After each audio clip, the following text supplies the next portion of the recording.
Hey guys, it's Hell of a Godzilla Fan 24 here, back with a first time review.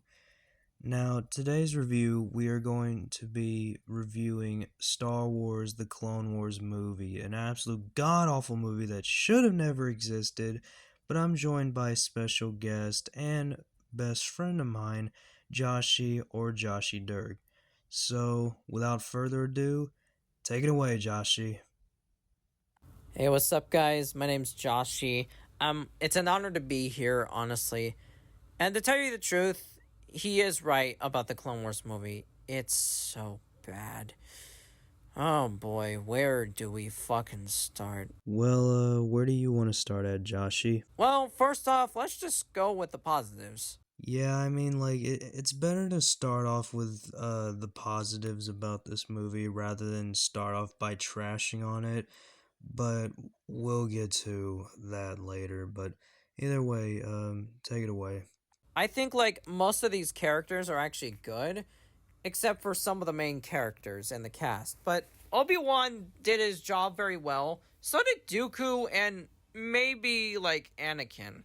I mean, I will admit, like, that is one of the positives that came out of the movie, especially, like, one of the battle scenes, like, Anakin, Obi-Wan, and parts of the clone army defending against the droid army. That scene actually had me locked in for this film. If I could say this right now, this has to be one of the absolutely best scenes I've ever seen. Yeah. The battle scenes just kind of make it all bland and stuff, but when you imagine it in your own mind, I think, I don't know, maybe you might as well be playing with Legos while your movie just keeps going or something like that. I don't know. Yeah. But to be honest, though, nothing ever pleases me more than seeing the battle droids being funny, you know? Yeah, for sure. Just the battle droids just being themselves. And the Rex said some bad word at some point. That's epic as hell. I mean, to be fair, like, I did get caught off guard when he said damn, but I mean, it's a Star Wars film, so whatever the hell. So, is it about that time to talk about it? All right, and now we're gonna have to go with the bad parts. Oh boy, where do we frickin' start? Let's start with the plot. Big quote unquote on the word plot, by the way. The plot is basically the Republic needs to save Jabba the Hutt's son. Let me rewind that a bit. It's about saving Jabba the Hutt's son. Who even thought of that? I mean, just how? Just how? What kind of drugs were they on when creating the plot even? They didn't even explain it in the movie how Jabba even has a son. Not once. Let's just save Jabba's son so that Anakin's children can later be assaulted at some point and then used for freaking God knows what in there. Gee, what a great guy. Yeah, I know, right? Like, come on. Really? Didn't we even have like Jabba the Hutt's son appear in the Phantom Menace anyways? I just saw him. I don't know, maybe it's his nephew. I don't know. Jeez. And then later in the plot, we have some fight scenes that are just absolutely abysmal. It doesn't help that the duels were also bad too. I mean, just it doesn't look real. It don't. It's not enough that the animation just looks unfinished, but the other part is that the duel scenes are absolutely shit. It's a piece of shit, I tell ya. The character designs are just looking very similar to Genndy Tartakovsky's Clone Wars miniseries. If you haven't seen it, just give it a watch. It's awesome. It's better than this fucking shit pile. Honestly, yeah, it's 10 times better than whatever they were trying to come up with this. We see that inspiration here, and it does not fit well. It's just unfinished. I think it's probably because George Lucas was very, like, dictative of, like, Star Wars. Which does make sense, because there was a couple of movies that he also did, which were pretty shit.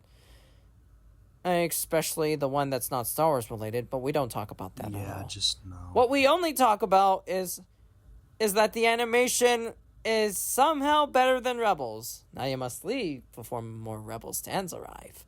Hey, speaking of Rebels, this also gave me another option. Speaking of Rebels, why don't we talk about the one Jedi that's always a brat all the time? Ahsoka Tano. Oh, God. Oh, boy, where do I even begin talking about her in this movie? I mean, yeah, Ahsoka was actually a great character, but in this series she was, and maybe in her own series, she's probably fine. But in this movie, however, oh my god, she is like nails on a chalkboard. She's like whenever I have to hear hornets outside out of my freaking backyard, she just is a brat, you know? She just does not cooperate right. She always has to go like, there's something I had to talk about in the sand. And let's just not forget about Anakin. Right. You know, I did mention Anakin maybe because I kind of did mean it. Anakin's character kind of became more problematic. Which still made me upset quite a lot, actually. Because what did they do to Anakin? It's not just that anything wrong with him. It's just like his character is just not progressing the way that I thought. Like, he never really talked about his past in, like, Tatooine or something like that. I guess because it's so dramatizing that he doesn't want to talk about it again makes him angry. I don't freaking know. It basically goes like this. Like, if you don't watch the prequel trilogy, but watch this film instead, like, as alone, you'll be confused as hell and I don't won't like know, sand. It's coarse and rough and irritating. And it gets everywhere. It's no fair. I did everything and Obi-Wan treats me like shit. Oh my god. And anyways, anything else about this? No, I think we covered everything. They're like animals. And I slaughter them like animals. I hate them. Excuse me. Sorry about that. Anyways, yeah. This was actually a pretty good video that we did. It was a pretty good collaboration that me and Harp did. Yeah, I will say, like, this was great, and we hope it does well. And also, if you want, you can subscribe to my channel as well and hit that bell. Do whatever you want. Shoot it with a blaster. I don't care. And remember, may the force be with y'all.